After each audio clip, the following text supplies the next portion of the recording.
Setelah sekian hari mencari, tiba-tiba ada kabar dari kantor polisi. Katanya ada polisi dari luar kota yang menelepon dan memberi kabar kalau mereka menemukan mayat laki-laki dalam keadaan gantung diri di atas pohon besar di daerah pegunungan.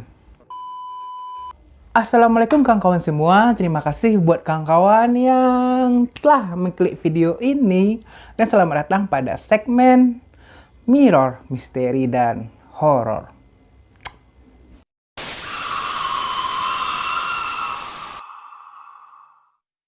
Di cerita kali ini, aku akan menceritakan suatu kejadian aneh di luar nalar. Ya, aku pun bingung kenapa sampai di luar nalar. Yang pasti, penasaran kalian kan? Langsung saja kita simak kisahnya. Cekidot!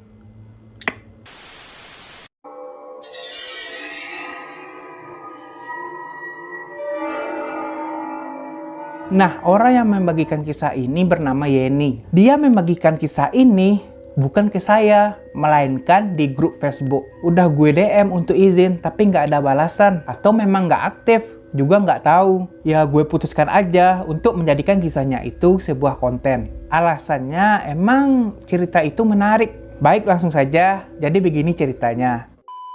Ini kisah nyata yang benar-benar terjadi di kampungnya si Mbak Yeni.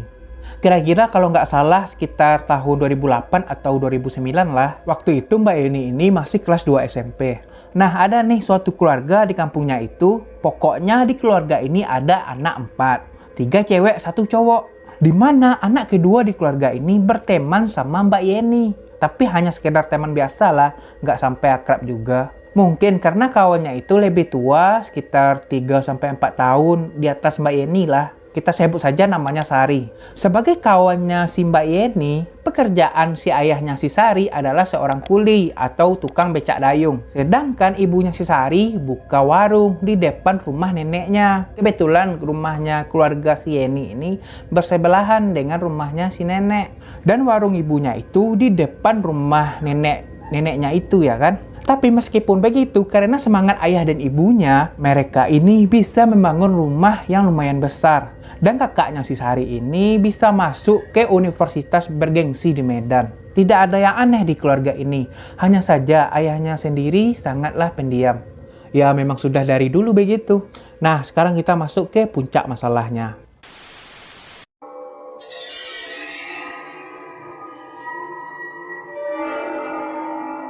Hingga suatu hari ayahnya pergi ke sungai untuk mandi. Ya, kebetulan hari sudah maghrib. Kita sebut saja ayahnya ini Pak Anwar gitu. Karena hari sudah maghrib pula, selesai mandi itu Pak Anwar ini niat balik pulang ya kan. Pas perjalanan, tiba-tiba dia ini melihat ular piton gede kali. Seukuran betis orang dewasa. Posisi ular itu melintang menghalangi jalan. Awalnya nih ya, Pak Anwar takut karena ukurannya gede. Apalagi pada saat itu hari sudah mulai gelap. Tapi ditunggu pun ularnya nggak mau pergi. Jadi timbullah niat Pak Anwar ini untuk menangkapnya. Dan bisa dibawa pulang. Dijual barangkali laku ya kan. Karena ukurannya lumayan gede nih, pikirnya si Pak Anwar. Ternyata nih ya, beneran ditangkapnya dong. Ularnya itu ditangkap lalu dimasukkannya ke karung. Entah dari mana dapat karungnya. Lalu nih ya, dibawanya pulang sama Pak Anwar ini. Sesampainya di rumah, Pak Anwar ini senang ya kan. Lalu dia bilang ke istrinya, kalau dia ini habis nangkap ular. Ya spontan dong, istrinya takut ya kan. Dan disuruh lepas lagi ke hutan-hutan pinggir sungai itu lagi. Tapi karena diyakinkan sama suaminya ya kan, atau Pak Anwar ini, kalau ularnya nggak bahaya kok, dan juga nggak gigit. Dan Pak Anwar ini berjanji gitu, kalau besoknya pagi-pagi kali, bakal dibawanya untuk dijual. Akhirnya istrinya sendiri ngebolehin tuh. Tapi ularnya tetap di dalam karung. Rencana Pak Anwar malamnya, ular tersebut ditaruh di warung istrinya di bawah meja. Karena warung istrinya sudah tutup, jadi Pak Anwar ini mohon izin untuk dibolehkan ditaruh di warung saja. Awalnya istrinya nolak ya kan. Daripada ular ini terletak di rumah, kata Pak Anwar. Akhirnya istrinya ngalah, lalu ditaruhnya ular tersebut di warung itu. Di bawah mejanya ya kan. Oke lanjut, besok paginya Pak Anwar hendak mengambil karung yang berisi ular itu, yang tentunya berniat untuk menjualnya ya kan. Tapi tiba-tiba karung yang berisi ular semalam tersebut sudah kosong. Pak Anwar pun panik ya kan. Karena takutnya ular lepas itu nanti bisa bahaya. Karena para bocil-bocil ramai bermain di sekitar warung. Karena panik akan kemana ular ini? Dicari-cariin tuh di dalam warung. Masih tidak ada. Sampai Pak Anwar ini memanggil istri dan anak-anaknya untuk mencari ular itulah. Tapi nih ya, ada yang aneh. Tali pengikat karung ular tersebut ya kan, tidak lepas. Dan masih utuh seperti dia terakhir kali meninggalkan karung tersebut. Di posisi yang sama dengan ikatan yang kokoh itu. Nah, karung ini sendiri juga tidak bolong. Aneh kan?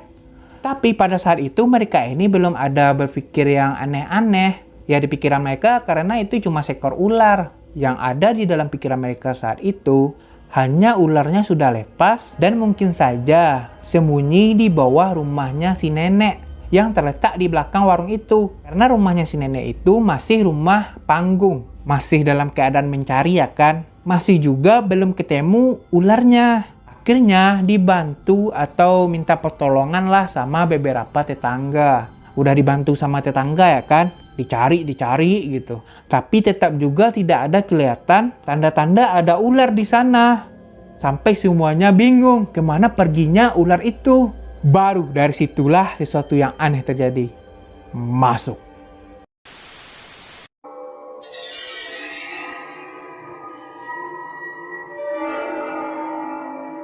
Sejak hari itu, Pak Anwar pun jadi tambah pendiam. Udah pendiam nih ya, makin pendiam ya kan. Kerja pun malas-malasan, tiap hari melamun aja di belakang rumah. Hingga suatu hari tersebar kabar bahwa ayahnya si Sari ini alias Pak Anwar tidak pulang ke rumah sudah 3 hari. Ditanya ke kerabat ataupun teman-teman Pak Anwar, tidak ada yang tahu. Ataupun ya, yang pernah melihat maupun berjumpa dengan Pak Anwar. Sudah tersebar ya kan bahwa Pak Anwar ini menghilang, nggak pulang-pulang. Malamnya banyak warga kampung yang ikut mencari ke berbagai tempat ya kan. Terutama ke tempat-tempat sepi seperti ke sawah-sawah sampai menyelusuri sungai tapi juga nggak ketemu. Sampai-sampai nih ya keluarga Pak Anwar pun meminta bantuan dukun untuk mendeteksi keberadaan Pak Anwar. Karena sudah 3 hari tidak ada kabar ya kan. Ya yang namanya keluarga pasti khawatir gitu. Nah katanya si dukun yang mereka percaya atau yang mereka bayar mungkin. Dukun ini bilang ayahnya atau Pak Anwar ini baik-baik saja. Sebentar lagi akan pulang. Ya kata si dukun ya kan. Ya yang namanya dukun antara percaya atau tidak ya kan.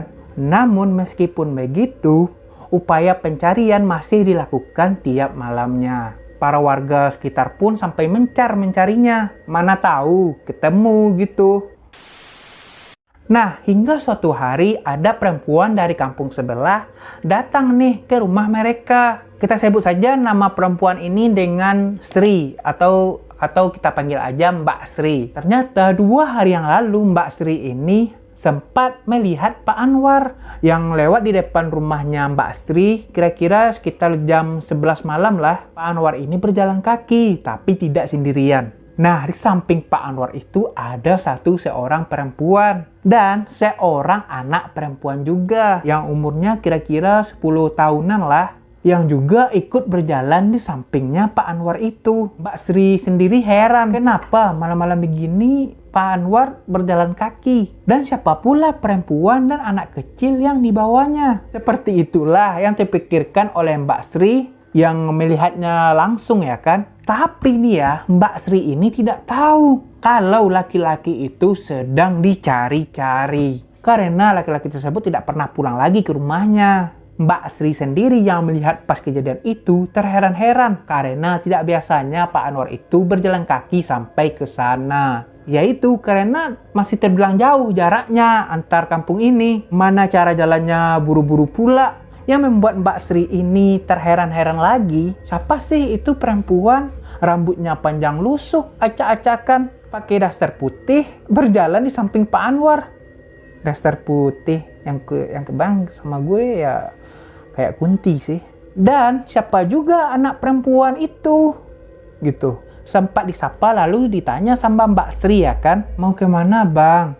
Malam-malam begini ke sini. Tanya Mbak Sri. Sambil terus berjalan lurus saja. Tanpa menoleh atau melihat maupun menjawab sapaannya Mbak Sri. Begitu juga perempuan yang di sampingnya itu. Lurus saja berjalan. Tidak ada respon sama sekali. Tetap jalan lurus ke depan. Melewati rumah Mbak Sri. Karena tidak digubris dan sudah larut malam, Mbak Sri ini dengan keadaan bingungnya masuklah ke dalam rumahnya. Karena malam yang semakin dingin, dengan keadaan yang agak sedikit merinding, Mbak Sri ini teruslah melihat ke arah mereka. Yang terus saja mereka ini berjalan semakin jauh. Nah, karena ada keterangan dari Mbak Sri, warga pun beramai-ramai nih ke kampung sebelah. Ya, tentu saja dong untuk mencari keberadaan Pak Anwar ini yang masih belum pulang sampai sekarang. Tapi meskipun udah dicari-cari pun di kampung sebelah, masih tidak ada hasil. Udah 2 malam berturut-turut mencari, masih tidak dijumpai ataupun dilihat sama orang-orang kampung di sebelah. Kecuali nih ya Mbak Sri tadi ya kan. Keluarga dari Pak Anwar sendiri tentunya sangatlah bersedih. Upaya pencarian terus dilakukan. Sampai lapor polisi pun sudah dilaksanakan. Tapi polisi pun tidak bisa melacak keberadaan si bapak. Ada sebagian yang berpendapat kalau si bapak ini mungkin menikah lagi dengan janda beranak 1. Itu pun menyimpulkan dari keterangannya si Mbak Sri. Yang sebelumnya pernah melihat Pak Anwar itu dengan seorang perempuan dan seorang anak kecil perempuan gitu. Tapi tetap saja banyak yang tidak percaya. Ya namanya orang kampung ya kan, sukanya bergosip-gosip. Nah, kenapa banyak yang tidak percaya? Karena Pak Anwar ini dikenal bukan orang yang suka macam-macam. Dia orang baik, sopan, dan jarang bicara. Orangnya alim, rajin beribadah, dan giat mencari nafkah. Jadi, menurut orang-orang yang tidak setuju, tidak mungkinlah dia ini sampai berbuat seperti itu. Tidak mungkin juga sampai menikah. Lalu diam-diam meninggalkan keluarganya tanpa kabar. Dan tidak mau tahu lagi dengan keadaan keluarganya. Tidak mungkin sampai seperti itu. Menurut orang yang percaya dengan Pak Anwar ini, tidak bakal seperti itulah gitu. Nah, sudah seminggu hilangnya si Bapak Anwar yang tidak pernah kunjung pulang maupun memberi kabar untuk keluarganya. Dan pencarian pun selalu berujung kecewa. Tidak ada yang tahu keberadaan atau keadaan si Pak Anwar sekarang sudah bagaimana. Apa masih sehatkah? Apa masih di sekitar kampung? Atau sudah pergi jauh? Atau mungkin sudah merantau ya kan? Banyak pertanyaan-pertanyaan dan cerita yang muncul dari para warga di kampungnya itu. Kasihan pula lah dengan anak-anak beserta istrinya juga ya kan?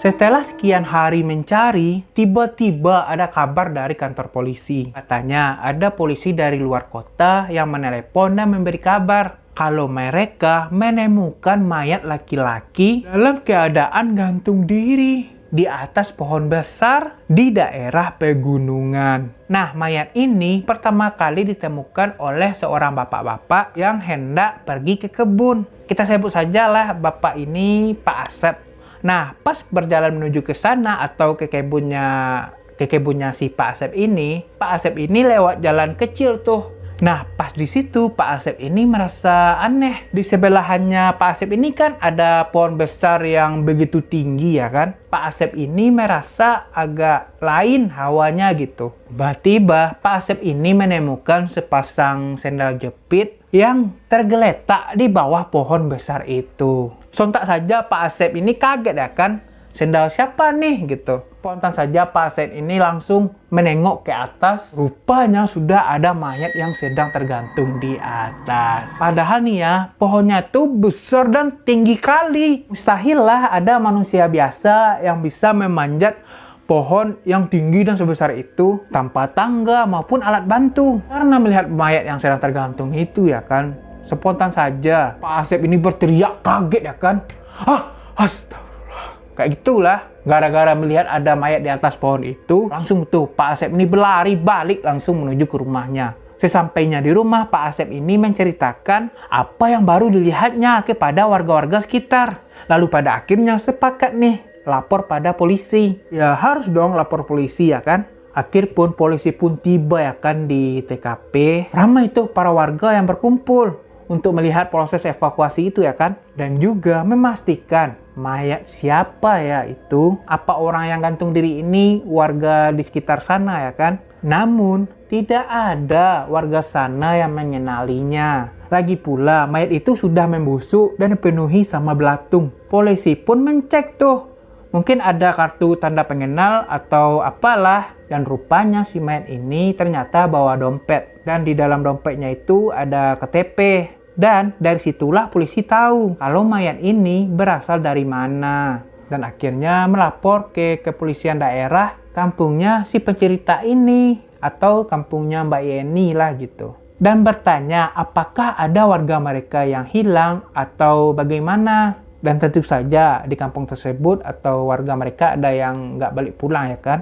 Setelah dikonfirmasi, akhirnya mayat itu akan segera diantar ke kampung tersebut. Banyak orang merasa ini tuh sungguh kejadian aneh dan tidak masuk akal. Karena dia baru beberapa hari kemarin, si Mbak Sri ini kan pernah cerita kalau dia sempat melihat si Pak Anwar berjalan pas lewat depan rumah dia. Tapi kok tahu-taunya sudah jadi mayat busuk, penuh belatung lagi. Sampai tidak dikenali lagi, mukanya pun bengkak dan sudah tidak utuh lagi. Karena sudah hancur digerogoti belatung. Berarti nih ya, si Pak Anwar ini sudah meninggal dari seminggu kemarin. Jadi nih ya, yang lewat depan rumah Mbak Sri itu siapa gitu. Sedangkan kejadian yang dilihat sama Bu Sri ini belum sampai seminggu. Sampai ditemukan mayat Pak Anwar ini. Padahal mayat ini membusuknya udah kelihatan lama kali. Padahal yang dilihat Bu Sri ini belum sampai seminggu gitu. Ini mayatnya udah kayak lebih dari seminggu gitu. Ngerti nggak kan? Ngerti kalian kan? Jadi itu siapa gitu ya kan? Tapi katanya sih dari cerita orang pintar kampung mereka, yang Mbak Sri lihat itu bukan Pak Anwar, namun arwahnya. Konon katanya perempuan yang ada di sampingnya itu adalah jelmaan dari ular yang pernah ditangkap di pinggir sungai itu. Masih ingat kalian kan tadi? Rupanya itu bukan ular biasa, melainkan jin yang merubah wujudnya menjadi ular piton. Karena kasusnya itu teramat ganjil dan di luar nalar manusia ya kan. Jadinya banyak tuh orang-orang pintar yang mencoba menelusuri kisah dan kejadian aneh yang menimpa si Pak Anwar ini. Dan dari kesimpulannya, rupanya si jin ini naksir sama Pak Anwar dan niat dijadikan suami ular itu. Lalu pada akhirnya nih ya, dibawa ke alamnya. Sedih, seram, aneh, nggak nyangka semuanya campur aduk. Udah kayak di sinetron aja sih kejadiannya. Ini kata si penceritanya ya, ramai tuh orang-orang pada datang dari macam-macam kampung. Hanya untuk menyaksikan kejadian dan melihat mayat yang diantar polisi ke rumah duka. Dari kejauhan terdengar suara ambulan yang diiringi sama mobil polisi mendekat ke jalan setapak yang sudah banyak dikerumuni banyak warga. Halaman rumah pun dipadati banyak orang. Isak tangis dari keluarga yang ditinggalkan tak dapat dibendung lagi. Pokoknya sangat memilukan lah pada saat itu. Saat mobil ambulan ini memasuki gang ya kan, anak-anaknya dari almarhum histeris sekali sambil mendekati ambulans ya kan, yang sedang dijaga oleh polisi. Para warga yang menyaksikan secara langsung, banyak tuh yang sedih, yang ikut sedih pula, sampai menangis, ikut merasakan kesedihan keluarga yang ditinggalkan, yang dikenal baik ini. Mayatnya pun diangkat oleh beberapa polisi, lalu diturunkan dari mobil ambulans. Polisi pun mengizinkan untuk membuka kantong mayat, karena dari pihak keluarga sendiri ingin melihat untuk terakhir kalinya dan memastikan benar tidaknya itu ayah mereka. Momen pada saat kejadian itu sedih kali kawan. Baru dibuka resletingnya itu tercium bau busuk kali dan banyak warga yang ingin mendekat karena penasaran, ingin melihat bagaimana kondisi mayat tersebut. Ternyata sangat mengerikan. Karena Mbak Yeni atau si pencerita juga sempat melihat wajah almarhum sudah dipenuhi belatung. Pesan dari Mbak Yeni, orang yang membagikan cerita ini ya kan, lapang-lapang di dalam kubur ya Pak. Mudah-mudahan segala amal ibadahnya diterima oleh Allah Subhanahu wa Ta'ala dan ditempatkan di tempat yang layak hendaknya. Amin ya Rabbal Alamin. Udah tuh, selesai ceritanya. Nah, gimana menurut kawan? Seram nggak sih, Wan? Jangan lupa komen. Tapi nih ya, ada juga yang bilang, pas di pohon tinggi yang besar itu, yang mustahil bisa dipanjat sama manusia biasa, tanpa alat itu, kata orang yang punya penglihatan lain itu ya kan, si mayat atau Pak Anwar ini dibantu manjat ke atas sama makhluk halus. Menurut kawan sendiri, benar nggak sih? Silakan komen.